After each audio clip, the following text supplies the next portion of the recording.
Yo creo que primero es que no es correcto, ¿no? Tenemos que tener en cuenta que si hay una realidad, ¿no? Es que son los políticos, son los estados los que dictan las políticas económicas que mueven los mercados, los que bajan los tipos de interés, los que suben los impuestos, los que deciden aumentar la masa monetaria o hacer planes de estímulo. Siempre viene de parte de los gobiernos y además hay una cuestión empírica, ¿no? Si uno pone todo el capital que está invertido en acciones, bonos, etcétera, comparado con el balance de los bancos centrales de los gobiernos, no hay ni una relación de 1 a 10, ¿no?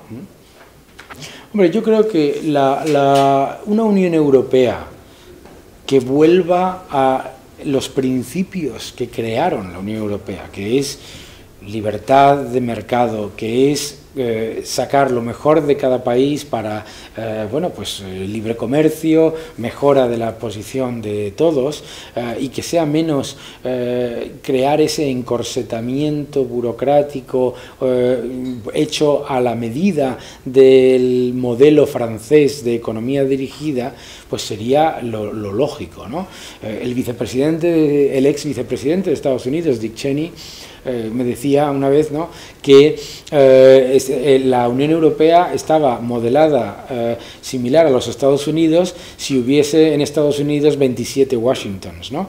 ¿Cuál es el problema? Esa enorme burocracia que no debería ser necesaria, entre otras cosas, cuando tenemos una Unión Europea unificada en el que hay cada vez menos necesidad de aparatos burocráticos multiplicados. Y yo creo que, bueno, pues desde el punto de vista de mejora, ese es un área esencial. Y es un área esencial, entre otras cosas, porque si no, los países de la Unión Europea que no están modelados como estados a imagen y semejanza de Francia o de los modelos dirigidos como son Finlandia, Holanda, Reino Unido, van a acabar diciendo nosotros no podemos estar aquí porque va contra nuestra cultura de apertura, de libre comercio y de facilidad para generar riqueza y empleo, ¿no?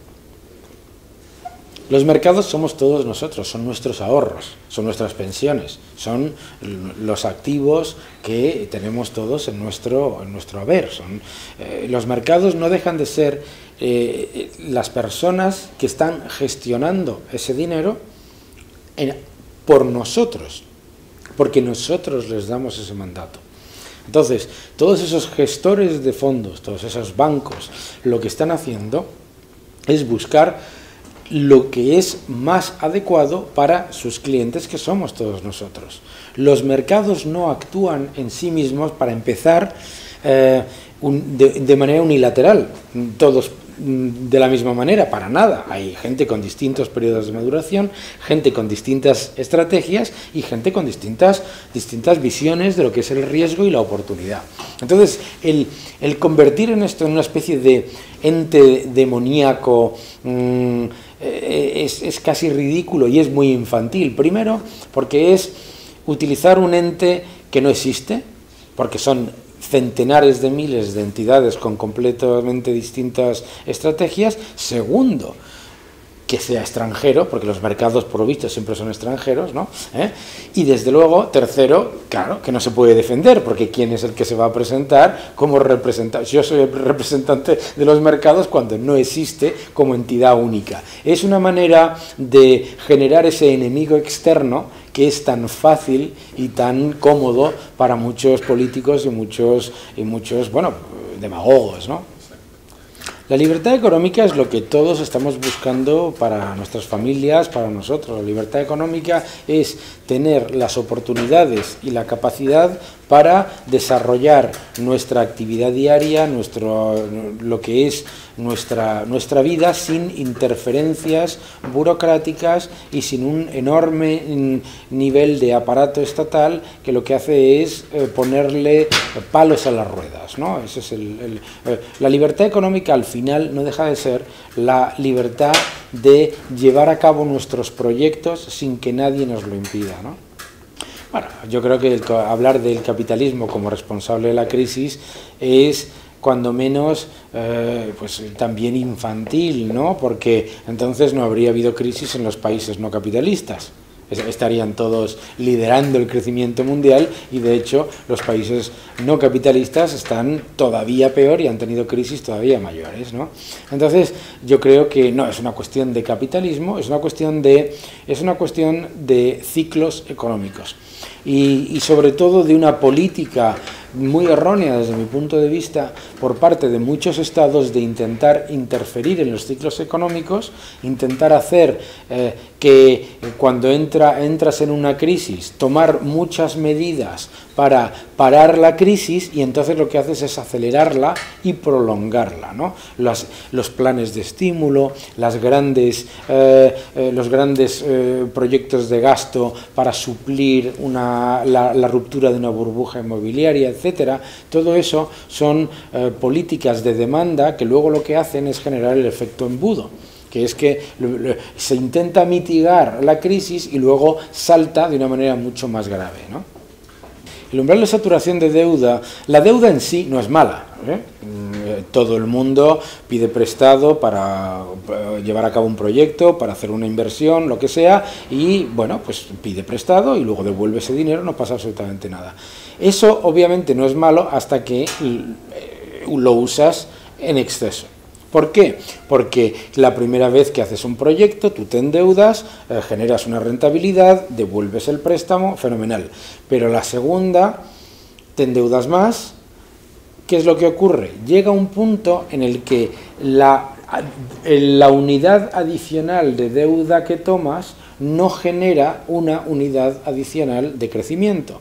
Entonces, ¿qué es lo que estás haciendo? Estás llegando a un punto en el que la deuda, en vez de tener un efecto de apoyar el crecimiento y luego reducir esa misma deuda con ese crecimiento, lo que hace es lo contrario, que ralentiza para ese crecimiento.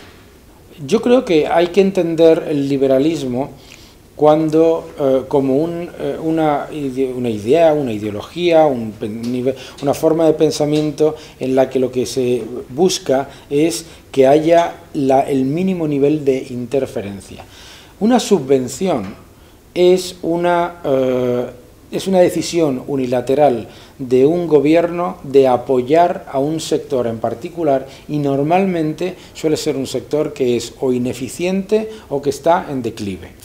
Por lo tanto, lo que está es prolongando la agonía de un sector que en cualquier caso desaparecerá en un tiempo.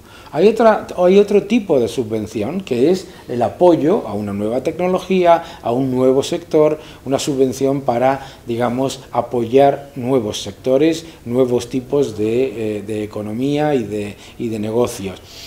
De la manera en la que yo lo veo es, esa subvención no es mala, siempre que no cree un efecto falso de llamada.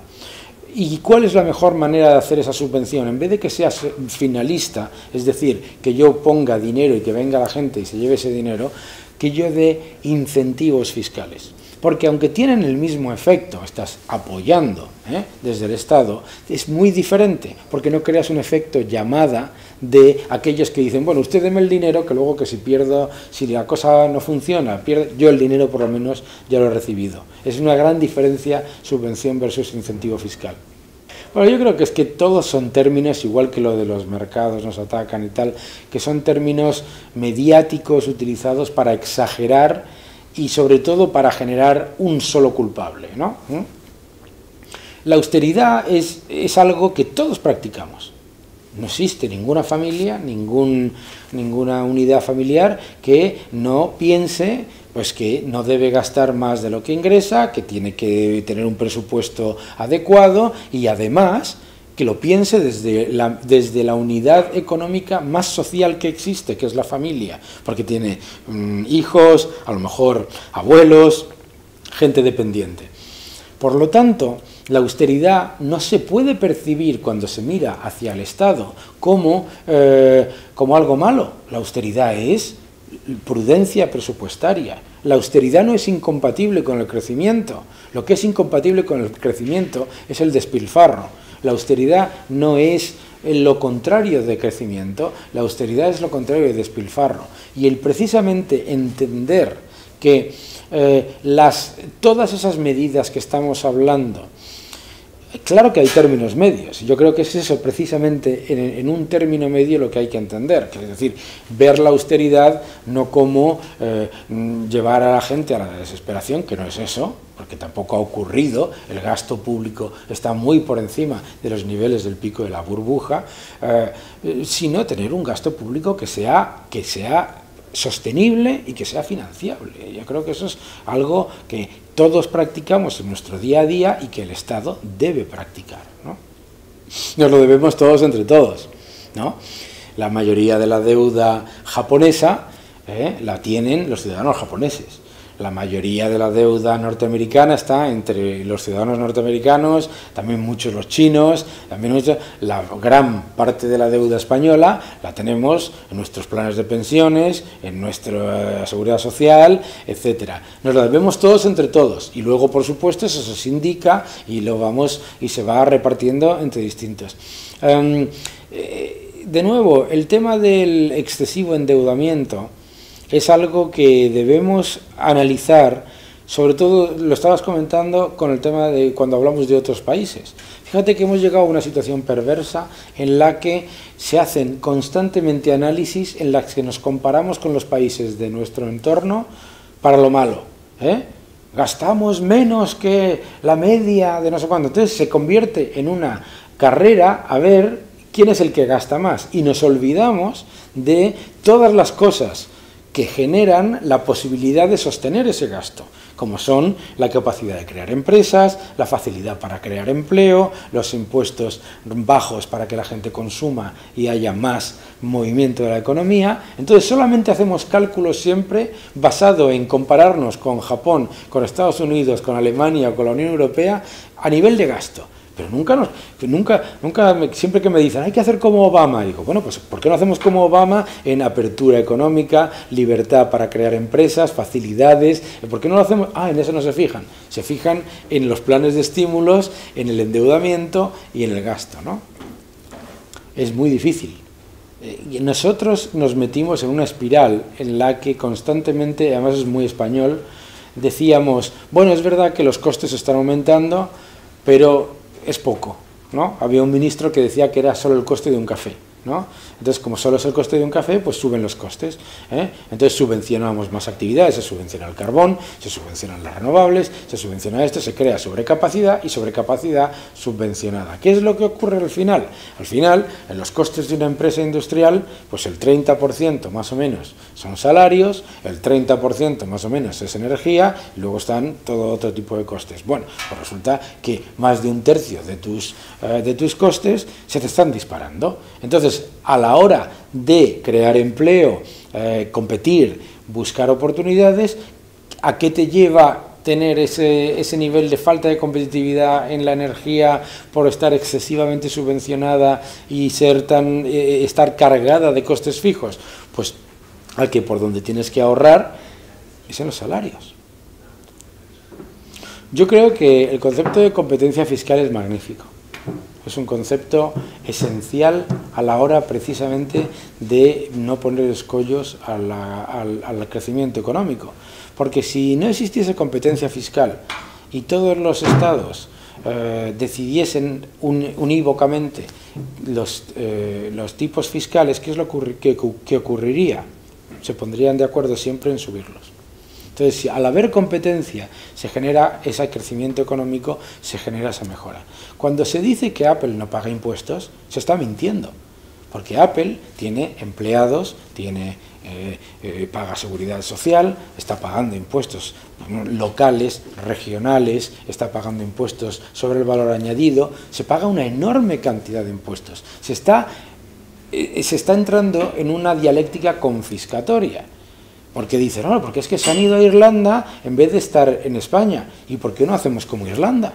En vez de decir, oiga, hagamos como Irlanda y vamos a tener un entorno en el que aquí se pueda asentar Apple o quien sea, No, lo que decimos es que el problema es que están en Irlanda. No, hombre, pero sobre todo para mí hay un elemento esencial, que es el decir ese concepto de que las empresas no pagan impuestos. Están cubiertas de impuestos por todos lados. Se fijan en los impuestos solamente del impuesto de sociedades, pero se olvidan de los impuestos que pagan por todas las actividades que hacen, desde los bienes inmuebles que compran o alquilan para su actividad, desde los empleados, por supuesto, por los que paga cuotas sociales, etcétera, desde todos los impuestos regionales, que son absolutamente alocados, ¿no? Entonces, hay una enorme cantidad de impuestos. Yo creo que lo que tenemos que aprender es que lo que intentamos recaudar con las políticas confiscatorias es mucho menos de lo que se consigue siendo proactivo, creando riqueza y permitiendo a las empresas crear más empleo y mejores oportunidades. Pues mira, yo siempre le digo a la gente cuando me habla de los paraísos fiscales que cuando España estaba considerada un paraíso fiscal por muchos países, porque nuestras empresas se podían deducir el fondo de comercio de sus adquisiciones en el extranjero y estaban haciéndose enormes multinacionales españolas gracias a esa política fiscal española, se nos llamaba un paraíso fiscal. Y en España nadie se quejaba, porque nuestras empresas estaban creciendo por el mundo, estaban convirtiéndose en grandes multinacionales, estaban comprando activos en Reino Unido, bancos, de todo, aeropuertos, todo lo que hacía falta. Fantástico. Es decir, que un paraíso fiscal, fíjate qué curioso, el concepto viene exclusivamente porque existen los infiernos fiscales. Porque si no existiese un infierno fiscal, no hay incentivo real. Solamente los impuestos no te hacen llevarte a una empresa de un país. Si los impuestos son un elemento tan grave que te hace llevarte a una empresa de un país, es porque hay muchas más cosas. Es decir, lo que se llaman, por ejemplo, inversion deals en Estados Unidos, ¿no? En los cuales una empresa compra a otra empresa, ¿vale? Y se va al país de la otra empresa a cotizar en ese país. Bien, ese tipo de actividades son extremadamente complicadas en cuanto a abogados, de todo, organizarlo y tal. Si el elemento único son los impuestos, entonces no merece la pena hacerlas. Tiene que haber muchas más cosas. Y cuando hablamos de paraísos fiscales, nos olvidamos de que nos hemos convertido en infiernos fiscales, pero hay un elemento del que nunca hablamos, que es el infierno burocrático. Que es que un señor norteamericano que quiera invertir en España tiene que contratar a una legión de abogados, de todo tipo de expertos, para entender que si pone su planta en una comunidad autónoma o en otra, todo el entorno impositivo y burocrático y legislativo cambia radicalmente. Yo creo que fundamentalmente, bien entendiéndolo nosotros mismos, entendiendo que nosotros tenemos la obligación como país de que esas oportunidades estén ahí para todos y hacer lo máximo para que se potencie y se maximice esa creación de valor. Ese país de oportunidades no puede venir desde la percepción de que le estás haciendo un favor al que invierte por dejarte entrar en su país. Tiene que venir desde una posición de intereses comunes y una posición, además, en un país que ha gastado más de 200.000 millones en infraestructuras que hoy en día son más que cuestionables, pues entre otras cosas es poner en valor toda esa cantidad de cosas que hemos gastado y que ahora pues no tienen tanto valor. Entonces, que las empresas que vengan a España se asienten en Oviedo, en donde sea, ¿no? En cualquier parte de España, y no tengan que verse con dificultades, ¿no? Lo que yo siempre llamo los palos en las ruedas de una burocracia demasiado agresiva. Bueno, a mí el concepto me parece curioso porque luego somos extremadamente nacionalistas por ejemplo, cuando una empresa española compra un activo en Reino Unido y el Reino Unido cambia la regulación o hace completamente criticable algo que daña esos intereses de esa empresa española. Fíjate qué curioso.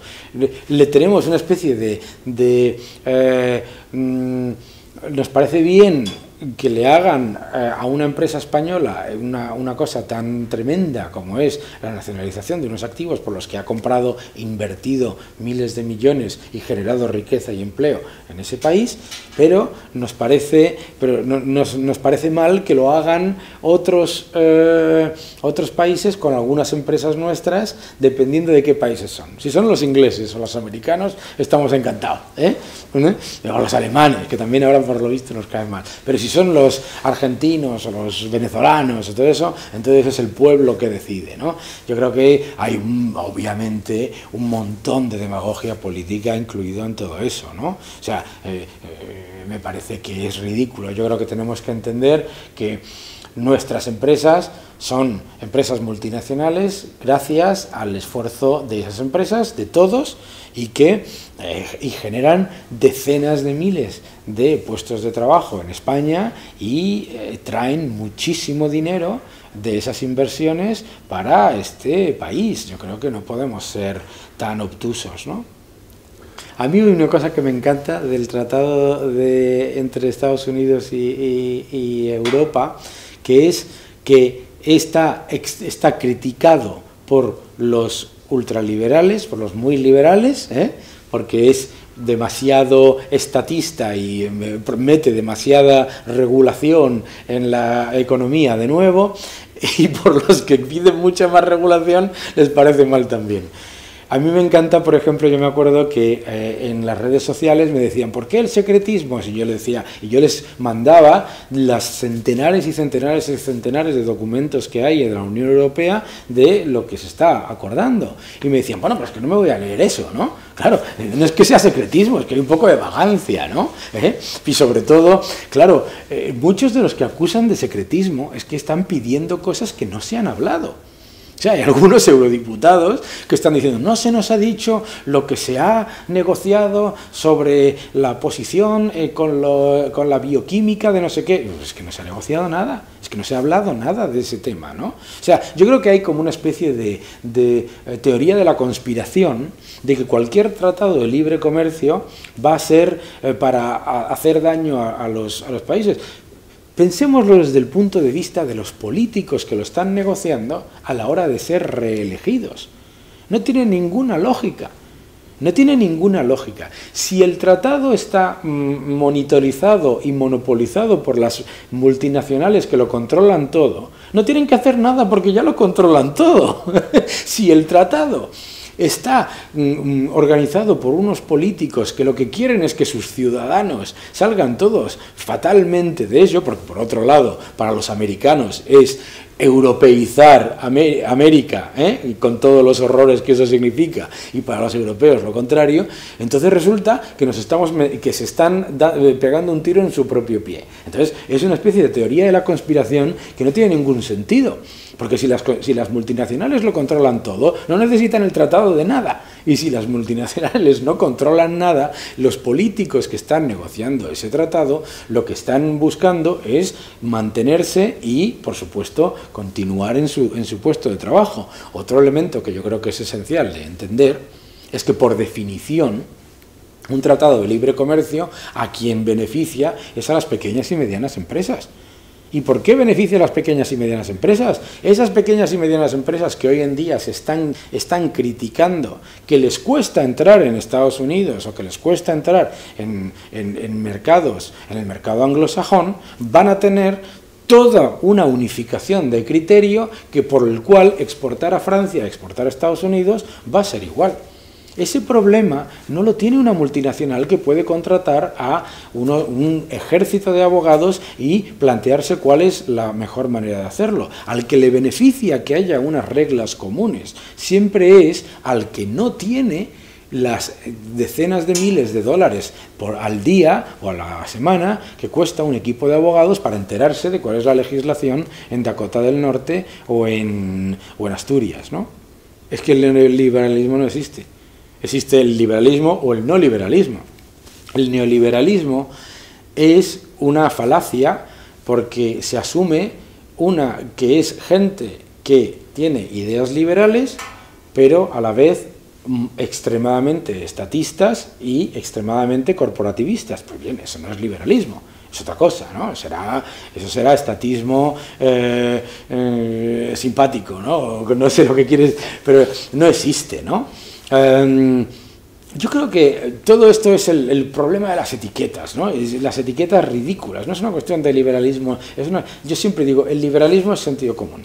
Liberalismo es lo que tú aplicas para tu familia todos los días aplicado al Estado. Eso es lo que buscas. No estás diciendo ni que esto sea la ley del oeste y que no haya Estado y que cada uno se defienda a su casa si puede con una pistola y unas cuantas balas, ni estás diciendo que la felicidad eterna, como te la garantice el Estado a través de controlarlo todo, porque ni va a pasar una cosa ni va a pasar la otra. Se trata constantemente de la lucha para evitar el abuso tanto del Estado como del corporativismo, porque el liberalismo siempre es crítico también con las prácticas semimonopolísticas o oligopolísticas.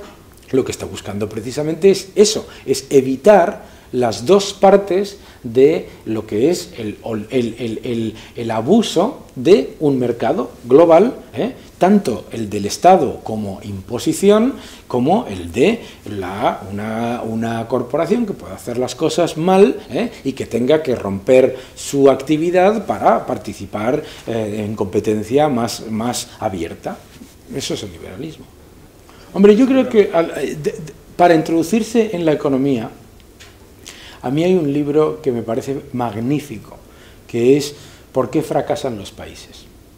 Ese libro muestra de una manera muy fácil de leer